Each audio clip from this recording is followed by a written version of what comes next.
Bonjour à tous, bienvenue pour ce nouveau webinaire des Folies Web. Je suis Anne-Émilie, je fais partie de l'équipe des Folies Web et je suis ravie de vous retrouver ce matin pour un nouveau webinaire intitulé Comment se lancer en ligne en 30 jours. Donc vous l'avez compris, c'est hyper challenge. On est tout début décembre et du coup, vous allez pouvoir vous mettre en ordre de marche, en ordre de bataille pour être prêt pour 2024. Je suis accompagnée ce matin non pas d'un intervenant mais de deux. Du coup, vous avez la chance d'avoir un webinaire co-animé, comme on les appelle chez nous.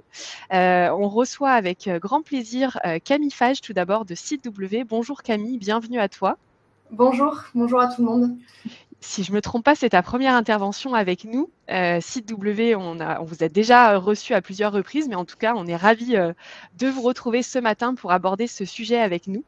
Et puis, on est aussi avec Lambert Bauduret de Neo Camino. Alors, Neo Camino, on vous connaît, mais Lambert, toi aussi, ça fait plusieurs fois que tu viens au webinaire Folie Web. Effectivement, bonjour tout le monde. J'ai le plaisir d'avoir déjà animé quelques webinaires et je suis ravi de pouvoir co-animer celui-ci avec Camille aujourd'hui. J'espère vous apporter un maximum d'infos. Merci à tous les deux d'être là. En tout cas, je vous laisserai un petit peu mieux vous présenter juste après.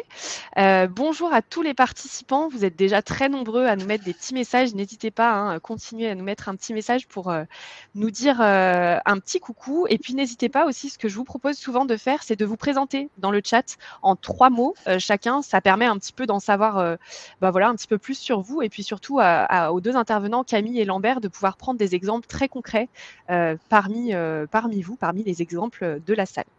Alors pour que le webinaire, pour que vous ayez un maximum de temps d'apprentissage, on va dire, et de présentation avec Camille et Lambert, je vais vous faire une très très courte présentation des Folies Web pour ceux qui ne nous connaissent pas. Les Folies Web, nous organisons des événements gratuits. 100% de nos événements, effectivement, est gratuit. Nous organisons à la fois des ateliers en présentiel un petit peu partout en France et aussi des sessions en ligne comme aujourd'hui appelées webinaires. L'idée derrière nos événements, c'est de vous aider, les petites entreprises, à atteindre vos objectifs grâce au numérique et grâce à votre présence en ligne. L'idée, c'est vraiment, à travers ces événements, d'aborder des sujets liés au numérique, comme la création de sites, comme le référencement, comme les réseaux sociaux, la stratégie, etc., pour vous aider à atteindre vos objectifs professionnels.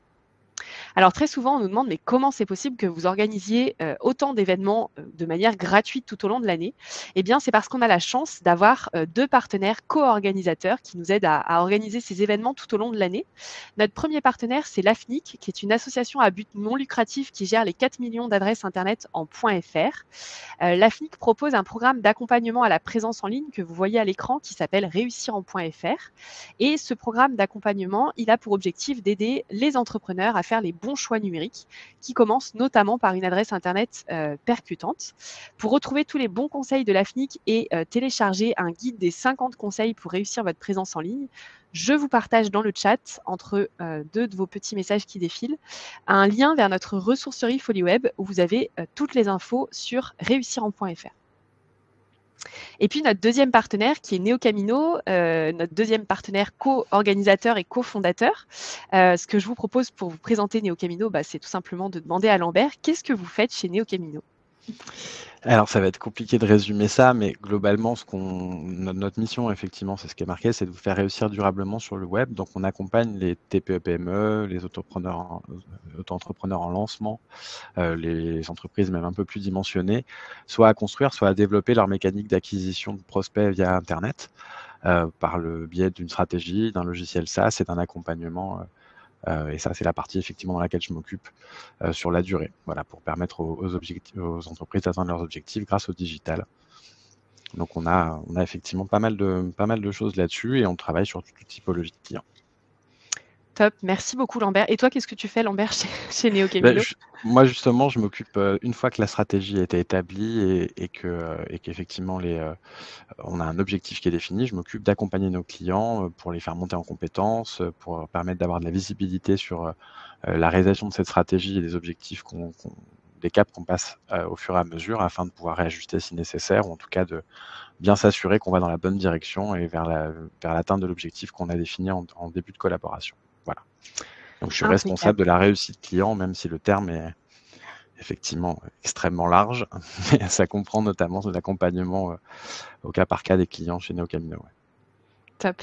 Eh ben, merci Lambert pour cette petite présentation. Je vous remets le lien vers la ressourcerie, pardon, parce que vous avez aussi des infos sur NeoCamino et vous avez notamment la possibilité d'avoir un rendez-vous gratuit, un rendez-vous téléphonique avec un expert NeoCamino en stratégie digitale. Donc n'hésitez pas, c'est gratuit et sans engagement. Si vous souhaitez faire un petit point sur votre situation, n'hésitez pas, ça vaut vraiment le coup. Camille, à ton tour, est-ce que tu peux nous présenter un petit peu SiteW, s'il te plaît? Oui, bien sûr. Alors, CW, c'est une entreprise qui crée des sites, enfin, qui vous permet de créer des sites en ligne en toute autonomie. Donc, historiquement, c'est une entreprise qui a été créée en 2007 par deux amis ingénieurs, donc Fabien et Cédric, et qui est située dans le Cantal. Donc, on propose différents services qui vous permettent vraiment d'avoir un site en fonction de vos besoins, qui soit complètement hébergé en France par nos soins. Vous avez la possibilité également d'avoir un nom de domaine et d'avoir accès à des mails professionnels. Donc, on propose aussi énormément de services humains parce qu'on a une petite structure. Donc, on valorise vraiment la proximité avec nos utilisateurs. Et donc, notre outil, notre outil est réellement assez simple à utiliser. On a intégré un petit peu d'IA là dernièrement pour vraiment faciliter l'accès et la création de contenu à l'intérieur. Donc ça se compose d'une façon assez simple, c'est du cliquer-déposer. Donc vous choisissez un petit peu ce que vous avez envie de mettre et vous avez juste à le glisser pour créer votre site de façon la plus efficace possible. Donc moi chez CW, là je suis en alternance, je termine mon master en marketing et je m'occupe de toute la communication interne, de la communication externe aussi sur les réseaux sociaux, sur les newsletters, etc. Et de la stratégie marketing de l'entreprise. Top, merci beaucoup Camille pour cette petite présentation. Un petit mot du fait que cet événement est également en partie financé dans le cadre d'un appel à projet qui a été lancé par la BPI et France Num et qui est financé par l'État dans le cadre de son plan France Relance. Et c'est un appel à projet qui a été remporté par les Folies Web NeoCamino en partenariat avec Serre France, qui est un réseau national de cabinets d'experts comptables. Voilà, désolé, ça fait beaucoup de termes, mais c'est quand même important que vous sachiez qui se cache derrière l'organisation de ce webinaire. Voilà, on en a fini avec cette petite introduction. On essaye de faire rapide, mais c'est quand même voilà, important que vous connaissiez les intervenants.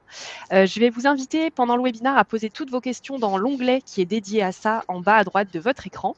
Je vous inviterai aussi en fin de session à remplir un petit questionnaire qui vous permettra notamment de récupérer le support de la présentation. Et puis le replay sera disponible dès la fin du live sur le même lien qu'actuellement. Voilà, Camille, Lambert, j'en ai fini. Je vous passe les clés du webinaire.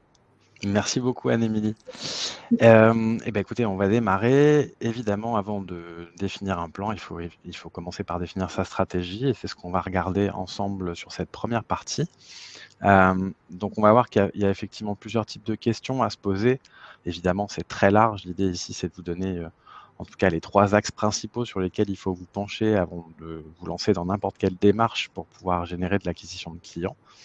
La première étape, évidemment, c'est de définir quels sont vos objectifs en fonction du stade de développement de votre entreprise, si c'est une entreprise familiale, si c'est une entreprise en création, ou si vous êtes une entreprise effectivement qui a déjà quelques années d'activité, ou pas du tout, ça ne va pas forcément être les mêmes objectifs. On va être soit dans une phase plutôt de recruter des clients si on est en lancement d'activité. Évidemment, ça continue si on est déjà plus installé, mais il y a aussi la notion de fidélisation des clients qui est très importante, puisque ça permet effectivement de mutualiser les efforts en soi, de capter un client et ensuite de développer du chiffre d'affaires sur du long terme en l'accompagnant de manière durable. Ça peut être de travailler votre image aussi pour pouvoir effectivement peut-être communiquer de manière différente sur vos offres et vos services, ou gagner du temps, gagner en temps et en efficacité pour se permettre d'avoir une mécanique d'acquisition via le digital qui peut être en grande partie, même si ce n'est pas totalement automatisé, plutôt que des techniques de prospection assez classiques, comme la prospection de terrain, le phoning ou le porte-à-porte, qui peuvent être très chronophages et pas forcément très rendables.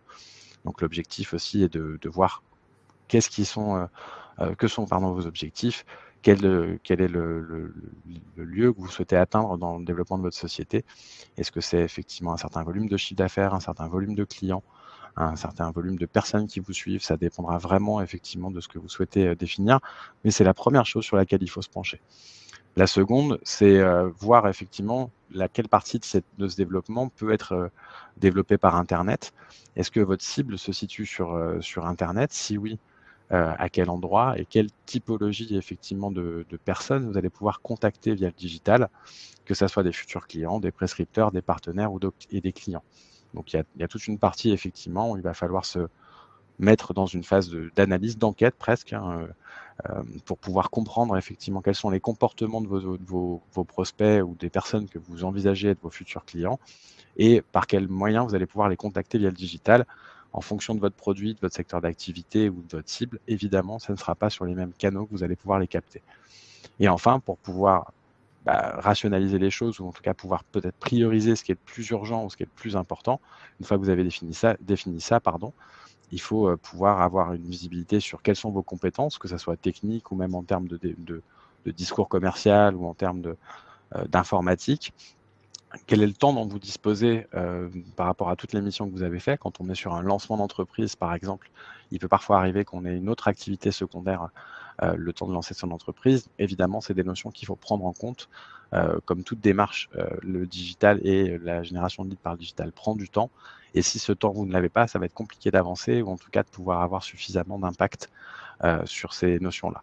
Et puis la dernière notion qui est un peu le nerf de la guerre, je pense qu'on sera tous d'accord là-dessus, c'est la partie budgétaire qui va être effectivement extrêmement importante pour savoir ce qu'on va pouvoir éventuellement déléguer, ce qu'on va devoir garder de son côté, ou en tout cas ce qui est rentable ou pas de mettre en place. Donc voilà pour ces trois grandes catégories de questions à vous poser avant de démarrer. Plus vous passerez de temps là-dessus, plus ça sera simple ensuite, quelque part, d'aller choisir les bons axes, les bons leviers, et c'est ce qu'on va regarder ensuite. Donc pour définir vos objectifs, il est important effectivement de vous demander de manière très chiffrée combien de nouveaux clients vous souhaitez recruter, pour quel chiffre d'affaires, donc de pouvoir envisager aussi les paniers moyens, dans quelle mesure vous allez être capable de pouvoir les fidéliser derrière et de pouvoir générer de la vente additionnelle ou effectivement de l'accompagnement long terme. Développer effectivement votre image de marque et votre notoriété si on est sur une marque qui a axé sa stratégie là-dessus pour pouvoir avoir un maximum de clients ou de visibilité, par exemple, via les réseaux sociaux. On va avoir la notion aussi de maîtrise de sa réputation en ligne. On sait qu'aujourd'hui, les avis, que ce soit sur Google My Business ou tout autre système effectivement d'avis, ont un impact énorme dans la perception que peuvent avoir vos futurs clients sur votre entreprise et sur la qualité de vos produits ou de vos services. Ça va vous permettre aussi de pouvoir mieux packager votre produit ou votre offre ou votre compétence et de pouvoir du coup proposer une meilleure expérience utilisateur et ou client dans l'idéal sur vos différents supports. Et ensuite, de voir comment vous pouvez gagner du temps, comme on se le disait tout à l'heure, pour être efficace dans votre approche et que vous ayez un maximum de résultats en un minimum de temps. Mais évidemment, ça demande de mettre pas mal de choses en place. L'exemple qui a été donné dans cette présentation et que je peux entendre souvent moi auprès de mes clients, c'est effectivement qu'il ne suffit pas de se dire que ça doit être bien d'être sur Instagram. Il faut vraiment, par exemple, se poser la question de savoir si vos clients ou futurs clients se situent ici. Dans le cas, par exemple, d'un produit ou d'un service que vous souhaitez proposer en business to business, donc elle est professionnelle, Instagram, par exemple, ne sera pas forcément la bonne option, ou en tout cas pas la première à préconiser. On ira par exemple plutôt sur LinkedIn, qui est aujourd'hui le réseau social qui est vraiment axé sur le développement des professionnels. Sur la définition de la cible, ce qui est important, c'est vraiment d'aller dans le détail, donc de se demander effectivement si c'est possible, encore une fois, si vos produits s'y prêtent. Est-ce que c'est plutôt un produit qui est destiné à un public féminin, masculin, d'une catégorie sociale spécifique, parce qu'il y a aussi un panier moyen ou un coût au niveau de l'acquisition de votre produit ou votre service qui peut déjà faire une forme de segmentation par rapport à qui peut y souscrire. À quel besoin ça répond? Et ça, évidemment, c'est peut-être le plus important. À quel besoin vous répondez et de quelle manière vous le faites mieux que les autres solutions qui peuvent exister. Et donc, en fonction de ça, pouvoir comprendre quels sont les usages supposés, en tout cas, de vos cibles pour du B2C, quels sont ces comportements d'achat. Typiquement, si je prends l'exemple de Jean-Pierre là, qui est sur le chat et qui nous parle effectivement de son entreprise qui commercialise notamment des soupes, évidemment, les soupes, c'est un produit qu'on ne va pas acheter qu'une seule fois. il y a potentiellement une redondance dans les achats et forcément, cette redondance-là, il faut aussi l'envisager pour que vous puissiez chiffrer le nombre de clients qu'il vous faut. Si dans le cas de Jean-Pierre, chaque client achète 3 fois par an de la soupe, et ben effectivement, au lieu d'avoir 3 clients pour en vendre 3 des soupes, il en faudra qu'un. Et ça, c'est des choses qu'il faut prendre en compte, évidemment. Ça change beaucoup les proportions de ce qu'on veut attirer comme clientèle. Donc, les canaux de communication privilégiés, évidemment, on en parlera un petit peu plus tard, mais en fonction de la cible, il y en a des différents. Et pour le professionnel, comme j'en parlais un petit peu en amont, c'est à peu près la même démarche. La seule différence qu'il faut bien prendre en compte, c'est que dans le cas d'un particulier, c'est généralement lui qui est décideur final sur son acte d'achat. Dans le cas d'une société, ce n'est pas forcément le cas. Ça peut être le directeur, ça peut être le responsable de tel ou tel service, et c'est important de bien cadrer la proposition sur la personne qui peut prendre la décision et pas sur l'assistant, la secrétaire, le stagiaire ou l'alternant qui n'a pas ce pouvoir-là. Et de la même manière, quels sont ses usages et ses canaux de communication privilégiés. Donc, c'est bien effectivement aussi de faire une petite veille pour vous permettre de mieux comprendre ces différents éléments. Donc, ne pas hésiter à effectivement aller surveiller de votre côté de manière active tout ce qui est site spécialisé dans votre secteur d'activité, les réseaux sociaux avec les comptes qui en parlent, éventuellement de vous abonner à des newsletters, d'aller regarder effectivement des forums et des blogs qui peuvent exister, qui sont animés par des clients à vous ou futurs clients à vous qui se posent des questions, ce qui vous permettra de mieux comprendre à quelles questions vous allez pouvoir répondre. Mieux comprendre effectivement peut-être les terminologies qu'ils utilisent pour vous trouver sur Internet aussi. Et enfin, vous poser des questions sur quels réseaux sociaux sont-ils présents? Est-ce que c'est plutôt des réseaux sociaux professionnels, d'autres plus généralistes? Donc voilà, et tout ça, ça va vous permettre effectivement de pouvoir mieux comprendre comment amener et présenter votre offre, quel type de contenu vous allez pouvoir publier pour pouvoir les intéresser dans un premier temps et ensuite éventuellement les convertir. Donc c'est important voilà, de vous définir 1 à 2 personas que vous pourrez retrouver du coup dans la présentation pour récupérer un petit peu cette nomenclature et de pouvoir définir chacun des éléments dont on a parlé un petit peu avant sur leurs habitudes, leurs centres d'intérêt, leurs besoins encore une fois et éventuellement les frustrations qu'ils peuvent avoir et auxquelles vous pourriez répondre. Pour ce qui est des ressources, c'est assez simple encore une fois et c'est souvent lié en fonction de vos compétences. Est-ce que vous avez le temps de pouvoir faire les choses vous-même ou est-ce que vous avez le budget pour pouvoir les déléguer ou en tout cas les confier à des entreprises qui pourront prendre cette charge mentale à votre place? Est-ce que vous avez éventuellement des ressources en interne qui peuvent être utilisées comme un alternant ou un stagiaire pour vous accompagner à la production de contenu et au suivi de toutes ces logiques de digital?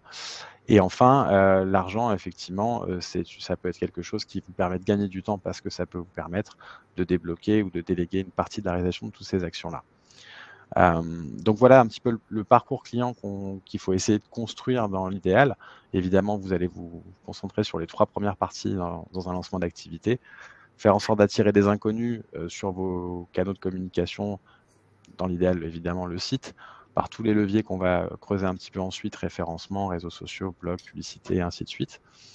Une fois que ces gens sont venus sur vos supports, ils vont donc être des visiteurs. Et tout l'enjeu va être de faire en sorte que ces visiteurs, pour en tout cas une partie suffisante d'entre eux, remplissent un formulaire, téléchargent un de vos contenus, prennent leur téléphone pour vous appeler afin que ça devienne des prospects, donc potentiellement des gens que vous êtes à même de signer. Évidemment, dans ceux-là, il y en aura qui seront pour le coup pas vraiment en capacité de travailler avec vous par rapport à plein de possibilités en fonction des secteurs.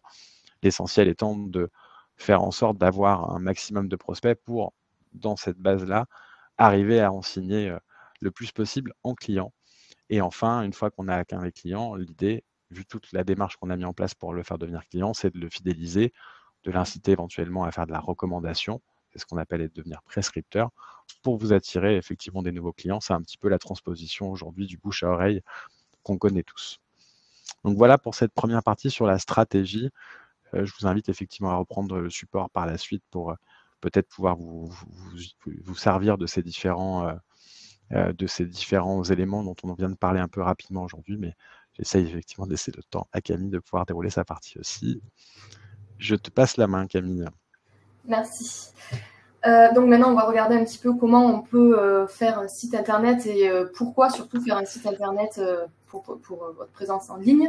Donc en réalité, un site, il faut savoir que c'est vraiment votre commercial. Donc tous les jours de l'année et toutes les heures de l'année, toutes les heures. Donc, c'est pour ça que c'est important aussi de le mettre à jour assez régulièrement parce que vos visiteurs et vos potentiels clients vont avoir vraiment un premier aperçu de ce que vous allez leur proposer via votre site. Voilà, donc c'est très important de bien choisir et de définir vos objectifs avant d'attaquer la création d'un site. Donc, comme j'ai vu un petit peu Cindy, par exemple, qui proposait de faire des bijoux artisanaux, de la création de bijoux, c'est important de savoir si c'est juste une présentation réelle de ces bijoux et si potentiellement plus tard elle veut les vendre en ligne ou si c'est juste vraiment une sorte de vitrine, une carte de visite pour présenter ses services et que les gens se déplacent en magasin ou sur les marchés ou peu importe pour pouvoir acheter ces bijoux. Donc, soit vous pouvez vendre en ligne et donc à ce compte-là, il faut vraiment partir sur un e-commerce, soit vous pouvez réellement avoir une sorte de carte de visite et donc à ce compte-là, il faut partir sur un site vitrine qu'on appelle. Donc si vous partez sur un site vitrine mais que éventuellement plus tard vous voulez vendre, c'est plus intéressant peut-être dans un premier temps de partir sur un site e-commerce et de ne pas forcément utiliser l'ensemble des fonctionnalités mais de pouvoir les mettre à jour et de pouvoir les activer une fois que vous voudrez vendre, plutôt que de partir sur un site vitrine et ensuite faire la passerelle en fait sur un site e-commerce. Ça risque d'être un petit peu compliqué pour vous de faire ce switch-là, alors qu'à la base, voilà, peut-être partir sur un site e-commerce et ensuite développer les fonctionnalités, ce serait plus intéressant. Et ensuite, vous avez la possibilité également de faire un blog. Donc, le blog, c'est plus un site qui vous permet réellement de mettre en valeur votre savoir-faire et de démontrer un petit peu votre expertise à vos clients ou à vos visiteurs. Donc ça, c'est au choix, en fait. Les blogs, ça peut aussi s'apparenter au portfolio. Donc, en fonction de ce que vous avez envie de présenter, j'ai vu qu'il y avait une personne aussi qui faisait de la peinture un petit peu sur du mobilier ou des choses comme ça. Ça peut être intéressant aussi de vous faire un portfolio si plus tard, vous avez envie de travailler dans une entreprise ou si vous voulez tout simplement montrer un petit peu l'étendue de votre savoir-faire. Donc, les objectifs, c'est important de les mettre... de les définir un petit peu avant d'attaquer votre site. Et ensuite, il y a plusieurs autres choses qui viennent en ligne de compte. Donc, d'abord, il faut savoir si vous avez envie, quelle visibilité vous avez envie d'atteindre. Donc, si c'est un site vitrine ou une boutique en ligne, la visibilité ne va pas forcément se faire de la même façon. Mais les deux pourront vous permettre réellement de montrer un petit peu ce que vous avez envie de proposer et qui vous êtes surtout. C'est important également de mettre des éléments de réassurance dans votre site, donc sur les pages principales. Ça vous permet réellement d'asseoir votre crédibilité et de montrer aux gens que voilà, vous savez ce que vous faites, vous savez la qualité de ce que vous proposez aussi. Et derrière, il y a déjà des clients qui peuvent attester de ça. Donc ça peut être cool de mettre des pages qui sont presque dédiées à la réassurance dans votre site. C'est important de prendre ça aussi en ligne de compte. Si vous souhaitez générer des prospects, le site vitrine, ça peut être très très intéressant, mais l'e-commerce aussi forcément.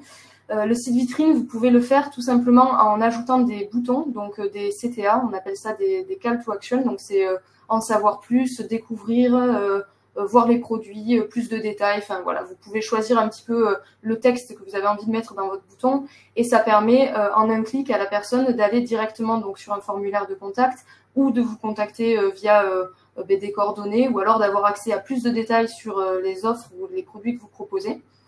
Donc ça, c'est vraiment ce qui permet de retenir un petit peu l'attention finalement de votre visiteur et plus tard ensuite de le convertir en un client actif.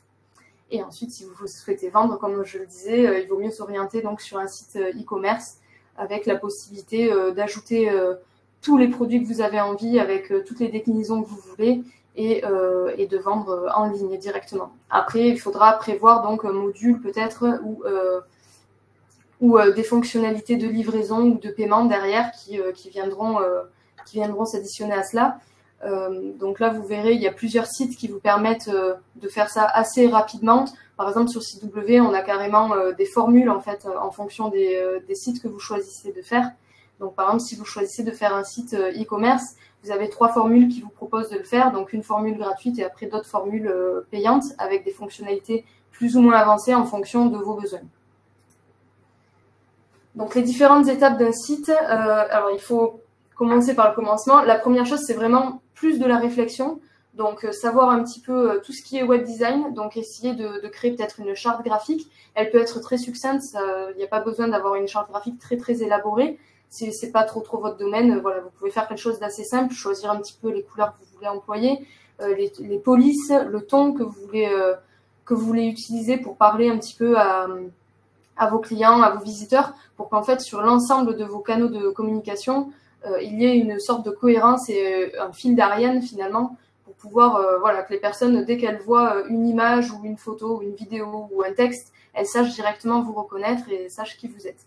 Donc ça, c'est important pour votre image de marque.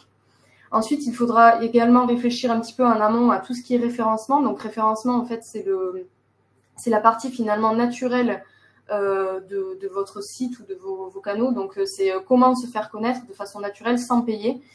Donc, c'est gratuit, mais par contre, ça prend du temps. Donc, ça, il faut y réfléchir un petit peu. Savoir si vous voulez utiliser peut-être des outils de tracking, donc pour savoir un petit peu vos visiteurs sur votre site ou autres, ceux qui font, comment ils viennent, comment ils vous connaissent, qu'est-ce qu'ils attendent en fait réellement derrière et leur parcours utilisateur pour pouvoir vous ensuite ajuster votre stratégie ou peut-être votre site en fonction de leurs besoins et de leurs attentes pour maximiser derrière toujours le taux de conversion. Il sera important également de réfléchir à votre nom de domaine. Donc le nom de domaine, c'est ce qui apparaît dans votre URL, en haut dans l'URL. Donc ça, c'est important parce que déjà, ça joue sur le référencement. Donc c'est-à-dire que quand on arrive sur Google, que la personne fait une recherche sur Google, vous arrivez dans les premiers résultats ou dans les derniers résultats. Ça peut jouer, par exemple, le nom de domaine.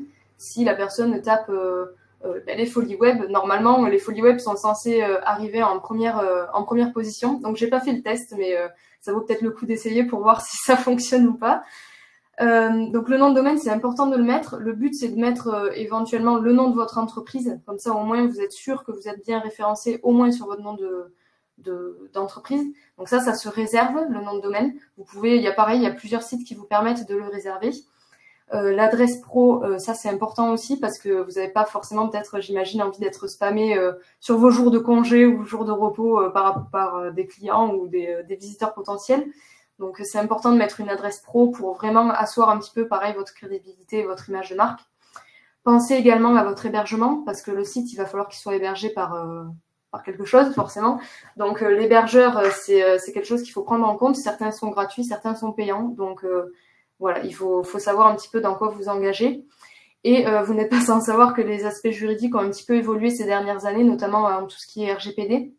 Donc, quand les personnes viennent sur votre site, qu'elles acceptent les cookies ou qu'elles les refusent, elles acceptent certaines conditions, justement, de track, etc. Donc, si vous avez, par exemple, GA, donc Google Analytics Universal qui est activé, il serait bien peut-être de switcher pour mettre GA4 ou un autre outil comme par exemple Matomo qui vous permet de suivre un petit peu vos conversions, tout ça, mais qui soit dans les normes juridiques appliquées en France. Et là, c'est la partie où vous allez vraiment mettre un petit peu la main à la pâte. Donc là, il faut réfléchir un petit peu à l'aspect de votre site, donc à son arborescence. Donc l'arborescence, c'est une sorte d'arbre finalement où vous définissez la page principale, donc souvent c'est la page d'accueil, puis ensuite les autres pages les plus importantes et ensuite les pages secondaires, etc., etc. Donc ça vous met une sorte de petit arbre voilà, de hiérarchisation finalement des informations et ça vous permet réellement de créer des pages qui soient importantes, qui soient pas juste superficielles et juste faire des pages pour faire des pages, et des pages qui soient cohérentes surtout pour vos utilisateurs et pour vous-même, pour que vous puissiez mettre l'ensemble des informations dont vous avez besoin pour porter votre service ou vos produits. Ensuite, il faudra réfléchir à tout l'aspect UI et UX. Donc, pour vous familiariser un petit peu avec ça, l'UI, c'est vraiment l'interface utilisateur. Donc, c'est tous les aspects où les utilisateurs vont avoir finalement le contact avec votre site. Donc, ça va être par exemple les boutons, la couleur, la police utilisée, les images. C'est vraiment tout ce qui va faire que votre site va être joli et que les utilisateurs vont apprécier vraiment l'ergonomie de votre site. Et ensuite, il y a l'aspect UX. Donc ça, c'est l'aspect vraiment fonctionnalité. Est-ce que votre site va être fonctionnel? Est-ce que les personnes vont arriver dessus et trouver directement l'information qu'elles cherchent? Est-ce que le temps de chargement va être relativement sympa pour eux aussi? Parce que j'imagine que vous avez tous déjà eu l'expérience de tomber sur des sites où quand vous cliquez, le temps de chargement est long, donc vous recliquez 40 fois et puis finalement c'est long, ça arrive pas, donc on s'énerve vite et souvent on quitte la page. Donc ça, c'est tout ce qu'il faut éviter quand vous créez un site. Et donc ça se réfléchit un petit peu en amont et ça se fait voilà, en essayant par exemple de choisir des images qui soient pas forcément trop lourdes, en essayant d'avoir une certaine logique de navigation quand vous êtes sur votre page, pour que la personne réellement, voilà, si elle cherche par exemple vos produits, qu'elle arrive directement à vos produits et qu'elle ne fasse pas 50 clics pour y arriver. Normalement, on préconise à peu près entre 3 et 5 clics pour arriver vraiment à ce que la personne cherche. 5 clics, ça commence à faire vraiment beaucoup, mais 3, c'est vraiment bien. Voilà, 3, ça peut être bien, c'est que la personne, voilà, elle a une certaine logique. En 3 clics, elle arrive à ce qu'elle veut et potentiellement derrière, elle peut convertir. Ensuite, il faudra réfléchir à tout l'aspect contenu, donc que ce soit le contenu textuel, le contenu visuel, donc les photos, tout ce qui peut vraiment faire que votre site est optimisé. Donc ça, je vous conseille réellement de valoriser la qualité à la quantité. Ça ne sert à rien de mettre beaucoup de photos ou beaucoup de textes. Si le fond n'est pas bon, les gens n'iront pas à la fin de votre texte, ils ne le liront pas. Les photos, c'est pareil, ils ne feront peut-être pas forcément défiler les prochaines si les 3 premières sont pas jolies. Donc ça, valorisez vraiment la qualité. Il vaut mieux faire peu, mais bien, que beaucoup et pas forcément ouf. Et ensuite, n'hésitez pas aussi à choisir des modules complémentaires qui puissent mettre en valeur vos services et vous aider réellement à optimiser votre site. Donc ça peut passer par les formulaires de contact. Vous pouvez également, si c'est pour une association, jouer sur des modules d'association comme Hello Asso par exemple ou Score & Co qui vous permet de choisir un petit peu, de pouvoir mettre en place réellement des scores sur des matchs, par exemple, pour le foot, ou mettre des modules de réservation, des agendas. Ça, c'est en fonction réellement de vos besoins. Et oui, l'arborescence, je vois qu'il y a une question de Christelle. L'arborescence, ça a une incidence sur le référencement parce que normalement, une page est égale à un mot-clé. Et donc, ça veut dire que la personne, quand elle va sur Google, qu'elle tape, par exemple, bijoux, normalement, elle arrive sur la page bijoux de votre site et donc pas sur la page accueil ou contact. Voilà. Donc ça, c'est très important quand même de penser à l'arborescence et de faire une arborescence qui soit la plus qualitative possible pour pouvoir ensuite créer votre site assez facilement. Une fois que vous avez en fait votre plan de site, il n'y a plus qu'à le calquer réellement et à mettre le contenu que vous voulez à l'intérieur pour qu'il ressemble à ce que vous avez envie. Et du coup, je récupère effectivement, une fois qu'on a, merci effectivement Camille pour toutes ces précisions, une fois qu'on a construit la bonne mécanique, en tout cas que le site internet est à même de pouvoir rassurer, convertir et du coup générer du trafic, l'objectif est de faire en sorte que ça soit effectivement d'une manière efficace, que ça rentre sur votre site. Donc quand on dit efficace, l'idée c'est de vous permettre d'avoir une petite idée du stade de réflexion dans lequel se situe le prospect, qui n'est pas pour l'instant un client. Donc, est-ce que c'est un besoin immédiat, par exemple, où il va demander à être rappelé? Est-ce que c'est plutôt un besoin de compréhension sur la problématique que vous traitez? Et à ce moment-là, ça peut être de pouvoir télécharger un contenu gratuit, tel qu'un livre blanc, tel qu'une étude de cas. Ces éléments-là, ça va vous permettre effectivement de segmenter toute la base de prospects que vous allez attirer grâce notamment à votre site dès l'entrée. Donc, il est intéressant de ne pas n'avoir qu'une seule manière de prendre en contact avec vous sur votre site internet. Évidemment, le numéro de téléphone peut être intéressant, mais vous n'êtes pas joignable 24/24 et 7/7. Et comme le disait Camille, un site internet, c'est censé être accessible en permanence. Et là aussi, il faut qu'il soit en capacité de pouvoir récupérer vos coordonnées, ou en tout cas de vous permettre de signifier votre intérêt sans pour autant que vous soyez de l'autre côté du téléphone. Donc les formulaires vont servir à ça. Ça va vous permettre effectivement de faciliter la prise de contact entre vous et les visiteurs de votre site, et donc de faire en sorte, pour reprendre un petit peu l'image qu'on a vue un peu plus tôt dans nos slides, le fait de transformer un visiteur en prospect et ensuite, dans l'idéal, évidemment, le prospect en client. Donc, c'est sur ces éléments-là qu'il va falloir aussi vous concentrer pour, comme je vous l'ai dit, être en capacité, quand quelqu'un rentre ou renseigne un formulaire sur votre site, de savoir à peu près où il se situe dans la réflexion, ce qui va permettre d'associer la démarche commerciale adaptée à ça. Cette manière effectivement de segmenter, ou en tout cas le fait d'avoir des pages de conversion différentes, donc des endroits où on peut renseigner ses coordonnées de manière différente, ça va vous permettre, en fonction de l'outil que vous allez utiliser, là on vous a mis un exemple sur la solution NeoCamino, mais il y a différents CRM qui existent, en fonction de ce que vous allez utiliser, ça va vous permettre de récupérer du coup et de centraliser tous les nouveaux contacts dans un fichier ou dans un logiciel, en fonction de comment vous le faites encore une fois. Là, l'intérêt pour vous, c'est d'avoir une visibilité sur l'efficacité de votre site. Est-ce que vous avez 2, 3, 4, 5% par exemple de vos visiteurs qui deviennent des contacts, de pouvoir aussi identifier les pages qui transforment bien et celles qui transforment un petit peu moins bien en termes de conversion. Et ça vous permettra effectivement de pouvoir ensuite axer votre démarchage ou votre politique commerciale en fonction effectivement de l'endroit où la personne a renseigné ses coordonnées, du type de formulaire, comme je le disais juste avant, et de pouvoir éventuellement continuer à le travailler en partageant par exemple des contenus par emailing ou par différents leviers. C'est ce qu'on voit un petit peu ici sur la partie 3, du coup, sur la manière de générer du trafic vers votre site internet. On a parlé un petit peu de référencement naturel avec Camille sur le fait d'avoir du coup un mot-clé par page, par exemple, qui soit cohérent avec le contenu de la page et qu'on puisse avoir une facilité à vous trouver par les moteurs de recherche tels que Google. Mais ce n'est pas le seul canal d'acquisition de visiteurs sur un site internet et il est important de bien le prendre en compte. Il y a d'autres leviers tels que les réseaux sociaux, qui sont, comme on le sait tous, très multiples aujourd'hui et qui répondent pas forcément tous aux mêmes enjeux et qui intéressent pas forcément toujours les mêmes personnes. Il y a notamment aussi la capacité, et c'est là que c'est important d'avoir récupéré un maximum d'adresses mail, notamment la capacité à pouvoir fournir des emailing, soit sous forme de newsletter pour informer et intéresser de manière un petit peu plus douce les prospects ou futurs clients à votre secteur et à vos solutions.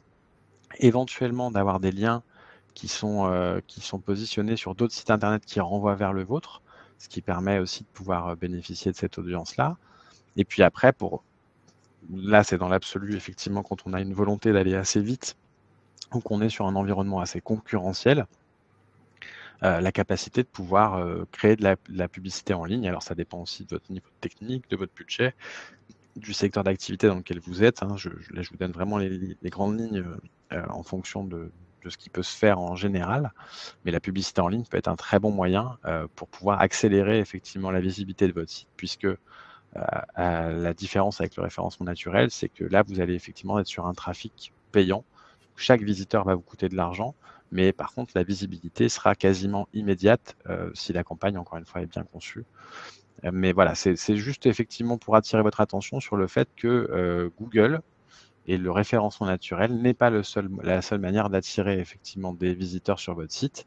Et ça ne sera pas forcément le levier non plus qui vous fera, qui vous génère plus de prospects. Parfois, effectivement, en communiquant sur des forums spécialisés ou sur des sites spécialisés, vous attirez une cible qui est plus qualifiée qu'un visiteur sur Google et vous aurez peut-être plus de possibilités de pouvoir échanger avec lui et de trouver effectivement une manière de collaborer ensemble. Je passe la main du coup à Camille pour vous donner un peu plus de détails sur la partie effectivement publicité en ligne et puis on verra ensuite effectivement encore quelques autres éléments. Merci. Donc oui, donc la publicité en ligne, elle peut se composer de 3 formats différents. Donc il y a d'abord la partie recherche, la partie display et la partie réseau. Donc pour les réseaux sociaux, je ne sais pas si vous avez déjà vu, mais par exemple sur Instagram, il y a souvent des posts avec écrit avec une petite mention sponsorisée. Donc ça, c'est par exemple une personne qui derrière a payé pour qu'en fait son post soit vu par un certain nombre de personnes. Ensuite, il y a la partie display. Donc ça, c'est des sortes d'affichage en fait visuel. Donc ça peut être des bannières, des petits encarts disposés à différents endroits sur des sites internet ou sur des mails des fois. Et ensuite, il y a donc la partie recherche. Donc nous allons un petit peu parler de la partie recherche. Donc pour la partie recherche, c'est réellement un ensemble de moyens publicitaires en fait qui vous permettent d'être en première page enfin, je vais y arriver, pardon, excusez-moi. Ça vous permet réellement d'être sur les premiers résultats des moteurs de recherche, donc avant même le référencement naturel.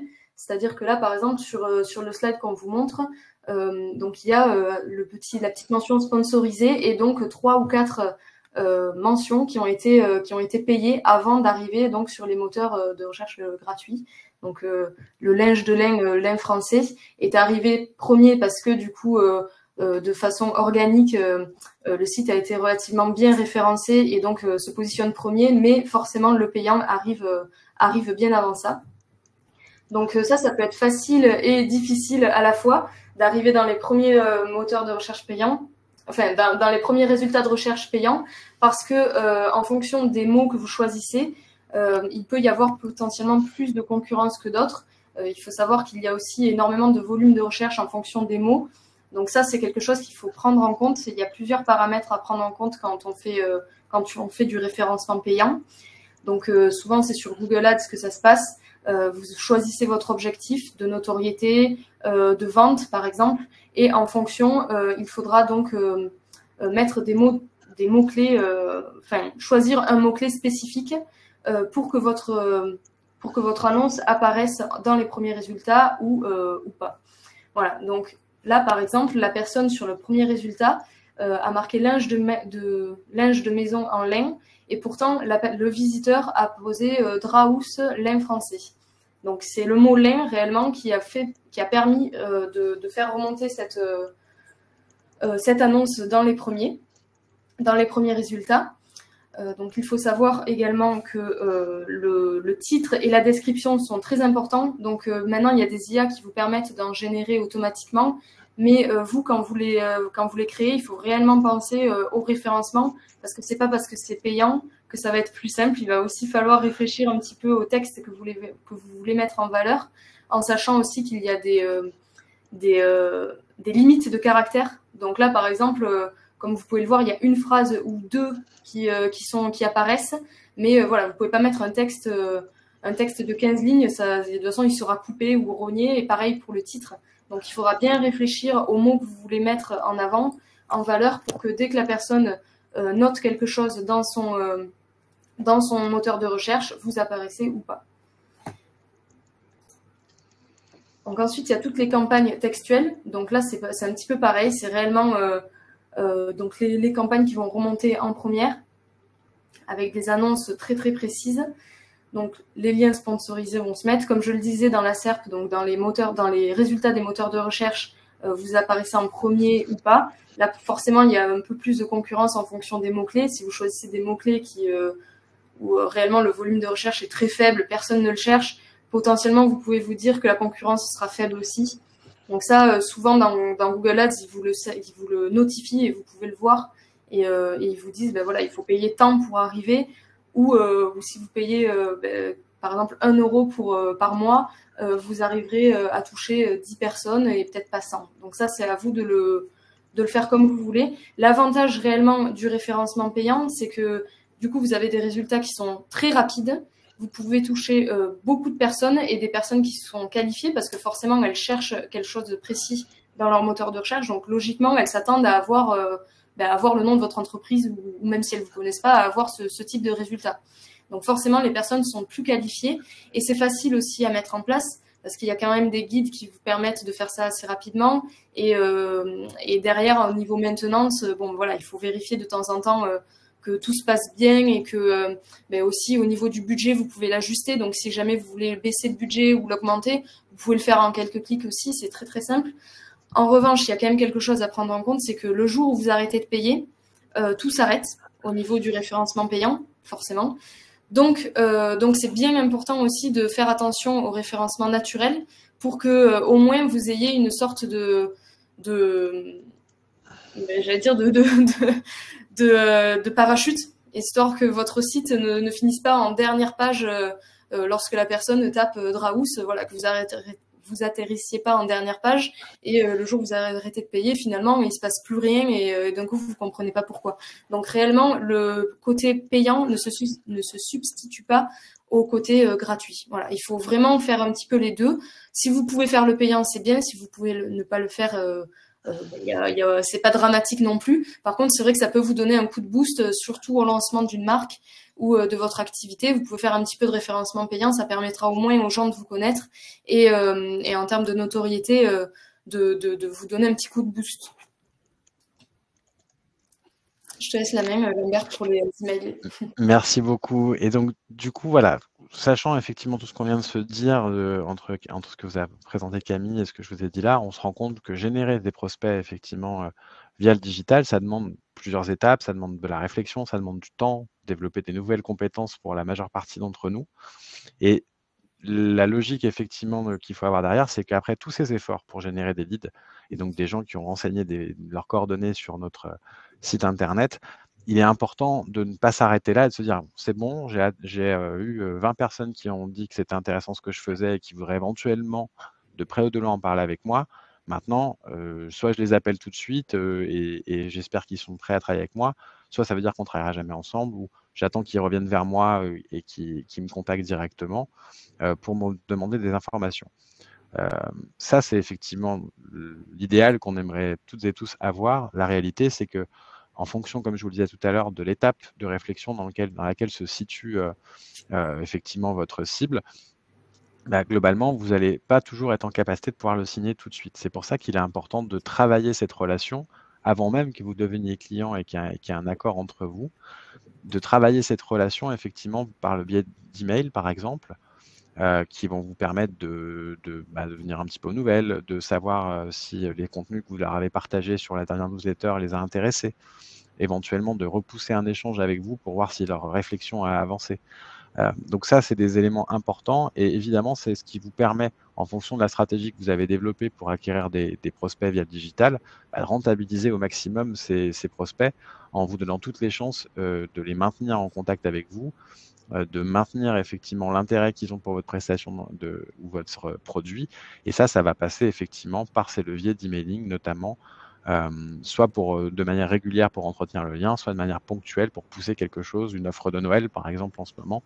C'est un bon moment pour envoyer effectivement ça, même voire peut-être presque un peu tard. Et du coup, je te repasse la main. Non, c'était encore à moi, c'est cette partie-là, pardon Camille. Effectivement, comme on se l'a dit tout à l'heure, les pages de conversion sont censées vous permettre, en fonction de la typologie de page de conversion, d'avoir une petite idée effectivement de pourquoi la personne vous a contacté, pourquoi elle a renseigné ses coordonnées. Je vous prends un exemple très simple. Imaginons que vous ayez une activité avec 2 grands produits à l'intérieur ou 2 grands services qui ne sont pas destinés à la même personne. Il est intéressant d'avoir une page de conversion pour chacune de ces 2 cibles. Et en fonction de la page de conversion qui a été renseignée par le prospect qui vient de se rajouter sur votre site, et typiquement par exemple celui qui s'est intéressé au produit 2, vous allez lui envoyer effectivement des contenus qui sont adaptés à ce produit 2. Vous n'allez pas lui envoyer effectivement de la communication qui est plutôt destinée aux gens qui sont intéressés par cette première prestation qui n'a rien à voir et qui n'est pas du tout destinée aux mêmes personnes. Donc c'est important effectivement de vraiment visualiser le parcours de vie d'un client, un peu comme un itinéraire en vacances. Voilà, l'étape 1, on va aller là. Une fois qu'on sera là, on va visiter ça. Et une fois qu'on a visité ça, on va aller là, et ainsi de suite. Donc d'essayer vraiment de cartographier le parcours idéal de vie que vous souhaiteriez avoir avec votre client et avec votre futur client, en tout cas avec votre prospect. Et ça passe notamment par le fait d'avoir une communication ciblée. Ça ne sert à rien, effectivement, d'envoyer le même mail à tout le monde, à part si vous n'avez qu'un seul produit ou qu'une seule proposition de valeur en soi et que ça parlera à toutes vos cibles. Si votre cible, si la plupart de votre cible, enfin, l'ensemble de votre base de données n'a pas les mêmes enjeux, n'a pas les mêmes problématiques, n'a pas les mêmes besoins, autant ne pas les user avec des contenus qui ne les concernent pas. Donc voilà, le conseil, entre guillemets, qu'il faut retenir là-dedans, c'est segmenter votre base de données au maximum pour pouvoir adresser des messages extrêmement pertinents. Si on part du principe qu'il n'y a qu'un seul produit, ce n'est pas pour autant que tous les prospects seront au même stade de réflexion. Si vous avez quelqu'un qui est dans une étape plus de prise d'information, c'est intéressant de lui partager du contenu informatif pour petit à petit l'emmener à une discussion plus poussée. Si c'est quelqu'un qui vous a fait déjà une demande de devis ou avec qui vous avez déjà eu une proposition commerciale, on n'est plus dans la phase où il faut l'informer, on est plutôt dans la phase où il faut essayer de le relancer et de le rassurer avec des éléments un peu plus punchy. Et donc, ça ne sera pas la même communication qu'on enverra auprès d'eux. Et je te repasse la main effectivement sur la méthodologie également pour le référencement naturel. Merci. Donc le référencement naturel, comme on le disait, c'est tout ce qui est référencement, arriver dans les premiers résultats sur les moteurs de recherche, mais de manière totalement gratuite. Donc ça, c'est la partie un petit peu plus technique, notamment sur les sites. Il faut faire attention à avoir un H1. Donc pour simplifier un petit peu tout ça, en fait, sur votre site, sur une page classique, souvent vous avez un titre, des sous-titres, des images, des textes et éventuellement des boutons avec des liens. Donc il faut savoir qu'en fait tout ça, il faut l'optimiser le plus possible pour que derrière le référencement naturel soit le meilleur possible.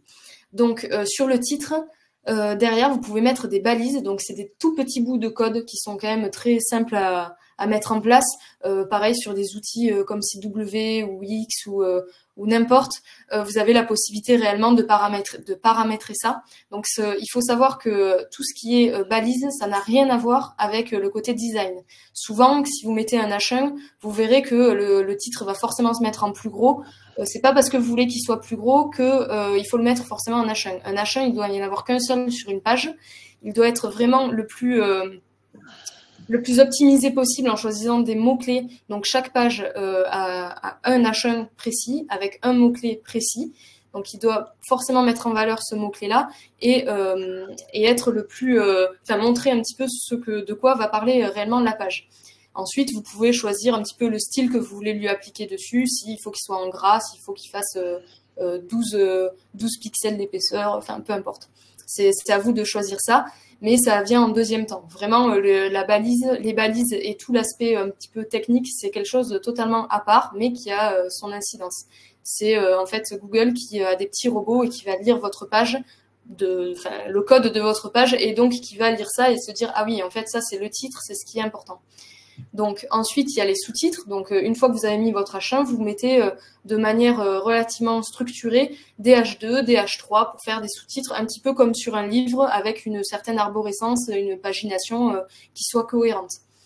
Et ensuite, sur vos images, vous pouvez mettre des alt aussi. Donc ça permet non seulement à vos images d'être référencées sur Google Images, tout simplement, mais également lorsqu'il va y avoir un petit problème technique et que votre image ne va pas pouvoir apparaître, ou pour les personnes, par exemple, malvoyantes ou avec un souci, de pouvoir avoir accès réellement au contenu de votre image sans forcément la voir. Voilà. Donc le alt, ça peut être la description de votre image. Donc pareil, si vous pouvez y insérer des mots-clés dedans, c'est bien aussi.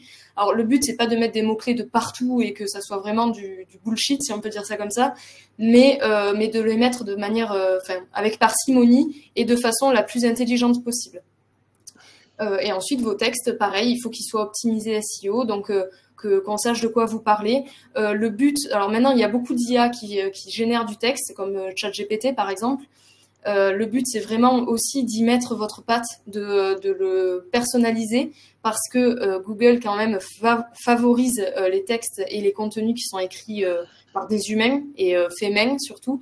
Donc, l'IA, c'est très bien, ça peut vous aider à dégrossir les choses et tout ça. Par contre, voilà, essayez d'y apporter quelques petites touches personnelles dedans. Au moins, ça vous permettra d'avoir un texte aussi que les gens ont envie de lire et qui sachent que, voilà, que c'est vous derrière qui l'avez écrit et pas forcément un ordinateur ou quoi que ce soit.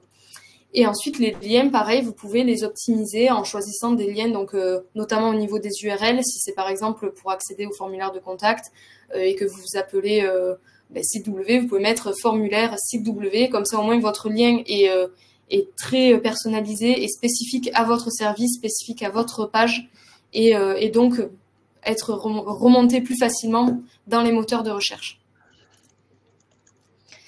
Donc ensuite, il y a tout l'aspect réseaux sociaux. Donc ça, c'est un autre canal que le site. Donc les réseaux sociaux, ça permet également de vous lancer. Donc ça vient en parallèle du site ou de votre communication, peut-être print ou de votre autre communication. Donc il faut savoir que les réseaux sociaux, il y en a beaucoup. Il y en a qui émergent un petit peu tous les jours. Donc le but, parce que j'imagine que ce n'est pas votre cœur de métier à tous, donc le but, c'est vraiment de centraliser votre communication sur un ou voire deux réseaux sociaux qui soient vraiment adaptés à votre cible.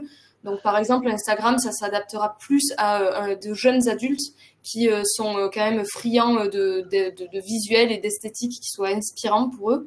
LinkedIn, par exemple, ce sera plus pour un réseau professionnel.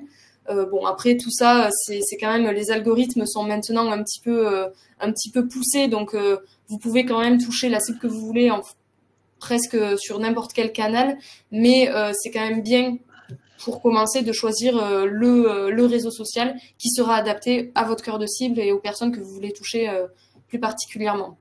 Donc pour ça, il faut savoir aussi que les réseaux sociaux, c'est quand même très énergivore. Donc le but, c'est de gagner du temps sur votre création de contenu. Donc il y a beaucoup d'outils qui vous permettent de faire ça, comme par exemple Canva, qui va vous permettre de créer différents contenus sous différents formats, que ce soit du carrousel, la vidéo, des posts tout simplement, sous format réel, donc sous format vertical ou sous format plus long.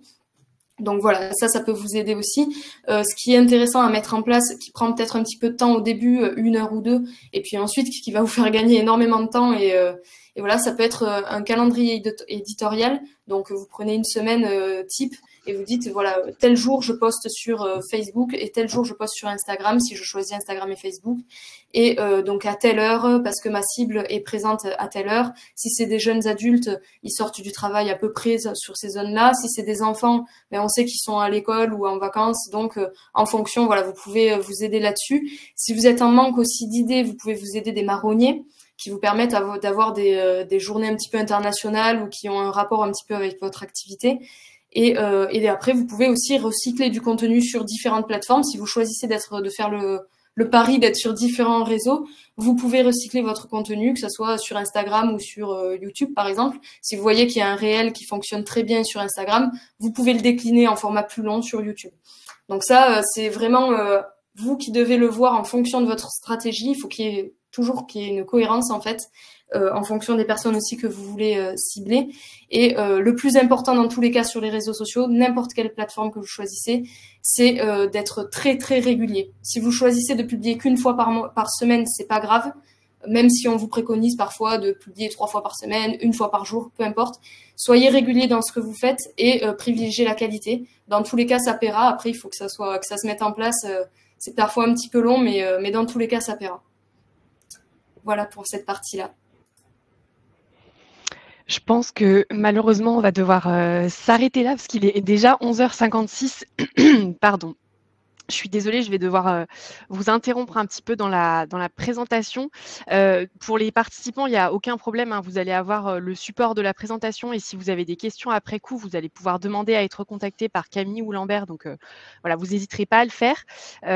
Vous avez vu qu'il y a eu énormément de questions posées de la part des participants. Merci beaucoup Lambert d'avoir fait le suivi. Vous avez déjà pas mal de réponses à vos questions à l'écrit. Ce que je vous propose dans les 3 minutes qui nous restent, c'est de vous rendre dans cet onglet questions. On va quand même essayer de revenir sur quelques questions qui ont été posées par les participants. Ce que je vous invite à faire, les participants, c'est tout simplement à cliquer sur les questions qui vous intéressent le plus. Sur la gauche de chaque question, vous avez un petit carré avec un numéro. Donc voilà, je vais les trier par ordre de pertinence. Et ce que je te propose, Lambert, c'est même si tu as déjà répondu aux questions, qu'on revienne un petit peu sur celles qui sont les plus plébiscitées par les participants. Juste avant qu'on passe à ces questions, je vous propose dans le chat, il y en a plusieurs qui l'ont demandé, le lien vers la petite enquête de satisfaction. Hop, je vais aller directement à voilà, cette petite slide. N'hésitez pas à compléter cette petite enquête, elle vous permet plusieurs choses. Elle vous permet déjà de nous donner votre avis, mais surtout de récupérer le support de la présentation de Camille et Lambert et puis de demander à être recontacté par les intervenants du jour, donc en l'occurrence Camille et Lambert. Donc voilà, n'hésitez pas à le faire. Je vais me faire le... Merci Lambert. Je vais me faire le relais des questions des participants et puis je vous laisse y répondre. On avait Stéphanie qui disait combien de temps faut-il prévoir au quotidien, par jour, par semaine, pour gérer les données du site et sa maintenance, par exemple pour un site e-commerce? C'est une question qui revient assez souvent chez les participants. Ça va dépendre effectivement, un peu comme j'ai essayé de le mettre dans la partie question, ça va vraiment dépendre des objectifs qu'on veut atteindre en soi.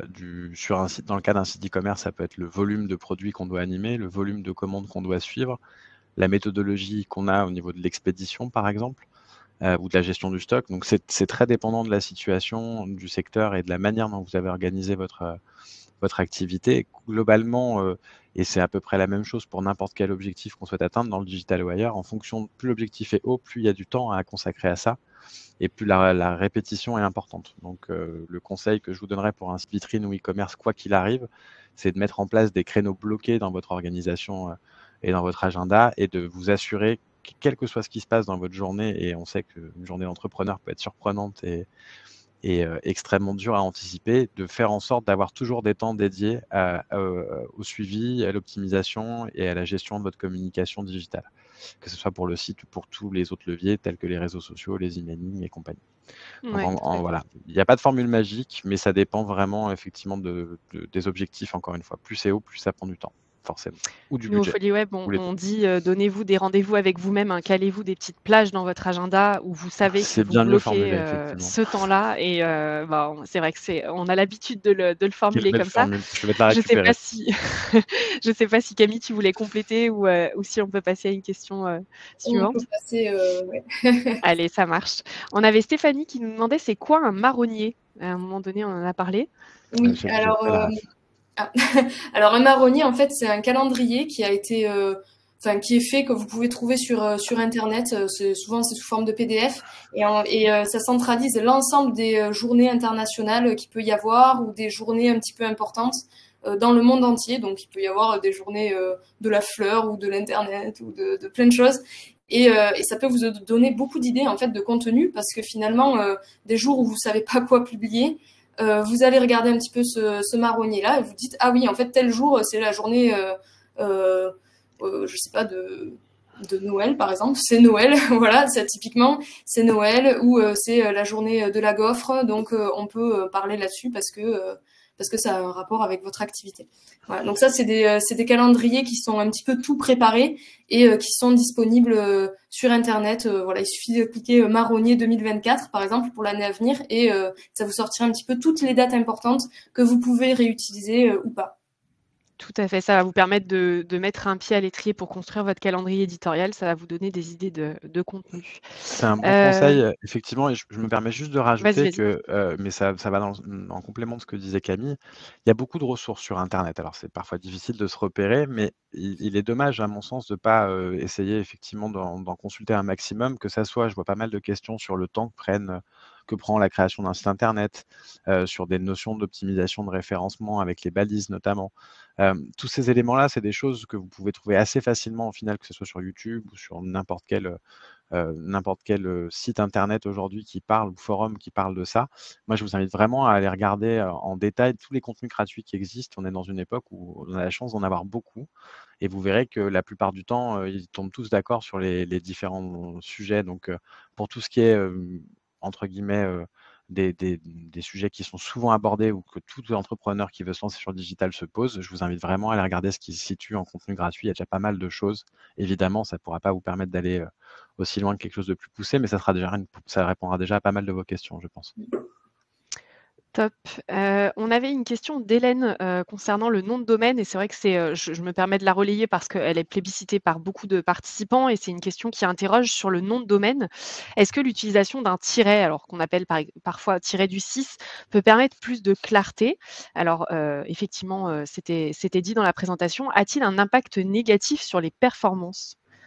Est-ce que vous avez des données là-dessus? C'est une bonne question, effectivement. Ça, c'est quelque chose qui est très controversé. Ça dépend à qui vous posez la question. La plupart des gens vont s'accorder à dire qu'il vaut mieux ne pas mettre de tiret quand on peut. Après, si vous avez un nom d'entreprise qui est très long et très complexe, parfois, bon, voilà, mettre des tirets, ça fait pas de mal pour la lisibilité, pardon. En revanche, c'est vrai que si vous pouvez vous en passer, c'est bien, parce que pour le référencement, si on se met un petit peu dans la peau de Google et des robots de Google, quand ils vont arriver sur l'URL, ils ont juste à lire un mot et tac, on passe à autre chose, et ok, ce site il est correct, on sait de quoi ça parle, etc. S'il y a des tirets de suite, hop, il faut qu'ils prennent plus de temps, c'est un petit peu plus complexe pour lui, si on peut dire ça comme ça. Donc si vous avez la possibilité de vous en passer, c'est bien. Sinon, c'est pas non plus très grave. Voilà. Si le reste est bien, c'est pas un petit tiret qui va faire une grande différence sur votre référencement, mais c'est vrai que ça peut avoir un léger impact. Ce que dit Camille, c'est vrai, c'est qu'il faut se poser la question de savoir à qui va servir l'information. Globalement, l'URL peut servir à vos visiteurs humains. Elle va plutôt servir effectivement à des robots Google. Donc en soi, la formulation n'est pas et pas aussi, enfin, on ne va pas réfléchir de la même manière pour un public humain que pour un robot Google, forcément. Il faut toujours faire un ratio entre bien faire pour Google, pour les moteurs de recherche d'une manière générale et pour l'utilisateur C'est ça. aussi. Donc, essayer de peser la balance un petit peu. Décidément, à la fin du webinaire, j'aurai plus de voix, je pense. Essayer de faire un ratio entre ce qui est bien pour les utilisateurs et pour les moteurs de recherche. Et voilà, il faut se situer dans un entre-deux assez raisonnable. Je vous propose qu'on s'arrête là puisqu'il est bientôt 12h05. Un grand merci tout d'abord Camille et Lambert pour votre animation, votre co-animation de ce webinaire. C'était très riche, très intéressant. Je ne doute pas que les participants ont appris plein de choses. Merci à eux, en tout cas, merci à tous les participants d'avoir été là, d'avoir posé énormément de questions. On voit qu'il y a des sujets qui sont encore source de questionnement du côté des participants. Je vous repropose la petite enquête de satisfaction dans le chat. Elle défile assez vite, je la remettrai. Elle vous permettra de récupérer le support de la présentation et de voir notamment la dernière partie qu'on n'a pas eu le temps de traiter, mais vous l'avez compris, les intervenants du jour ont essayé de vous livrer un maximum d'informations sur cette thématique. Et comme je ne peux plus parler, Camille, Lambert, je vous passe le mot de la fin. Camille, je t'en prie. Je te laisse démarrer. Tout d'abord, merci à tous d'avoir participé à ce webinaire. Et n'hésitez pas si jamais vous avez des questions, pour ma part, mais j'imagine que pour Lambert aussi, on se tient à votre disposition bien sûr. À l'extérieur. Donc voilà, n'hésitez surtout pas à nous contacter si vous avez besoin. Et bon appétit à tout le monde. Merci d'avoir été là. Merci Camille. Également, merci effectivement de votre attention et de votre participation à ce webinaire. Si certains souhaitent approfondir certains sujets ou effectivement nous solliciter, je me permets dans le fil du chat de vous remettre effectivement directement mon profil LinkedIn. N'hésitez pas à me contacter ou à me solliciter, ça sera avec plaisir. Et je vous souhaite un bon appétit. Merci à tous les deux. Ça fait partie des sujets Merci importants. beaucoup. Oui, bon appétit à tous et à bientôt pour un prochain événement Folie Web. Salut à tous. Merci, au revoir. Au revoir.